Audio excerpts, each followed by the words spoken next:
குளியல் பொடி ஒரு வழியாக ரெடி பண்ணியாச்சுங்க. இது குளியல் பொடின்னு சொல்கிறத விடவே நம்ம ஃபேஸ் பேக்குன்னு கூட சொல்லலாம். இதுக்கான பொருள்களை எல்லாத்தையும் சேகரிக்கும் போது 3 விஷயத்தில் நான் மெயினாக கான்சன்ட்ரேட் பண்ணேன். ஒன்று பார்த்தீங்கன்னா மருந்து அல்லது கெமிக்கல் எதுவும் போடாத இடத்துல விளைஞ்சதாக இருக்கணும். 2 அது ஸ்கின் கேரிங்க்கு இம்பார்ட்டண்ட்டான மூலிகையாக இருக்கணும். 3வது என்னதான் மெடிக்கல் பெனிஃபிட்ஸ் இருந்தாலும் அதில் நல்ல நறுமணம் வாசனை வரணும் அப்படிங்கிறது பார்த்தீங்கன்னா நான் மகிழம் பூ தான் எடுத்திருக்கிறேன்.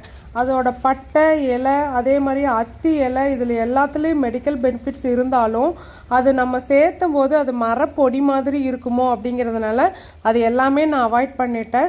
இந்த மாதிரி ஒவ்வொரு மூலிகையும் நல்ல ஒரு ஸ்கின்க்கு உகந்ததாகவும் இருக்கணும், அதே சமயத்தில் நல்ல நறுமணம் கொடுக்குற மாதிரி இருக்கணும். இந்த மாதிரி பார்த்து ரெடி பண்ணியிருக்கேங்க. இதில் கடலை மாவே பார்த்தீங்கன்னா ரொம்ப கம்மியாக சேர்த்திருக்கேன். தேவைப்படுறவங்க வாட்ஸ்அப் பண்ணுங்கள். தேங்க்யூ.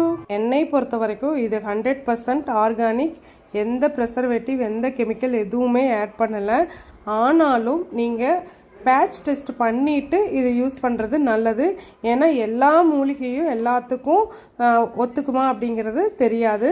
இது நான் யூஸ் பண்ணி பார்க்கும்போது ரொம்பவே நல்லா இருந்தது. ஸ்கின்னை வந்து ட்ரை ஆக்கலை, நல்லா மிருதுவாக சாஃப்டாக சூப்பராக இருந்தது. கண்டிப்பாக ஒரு டைமாவது வாங்கி ட்ரை பண்ணி பாருங்கள்.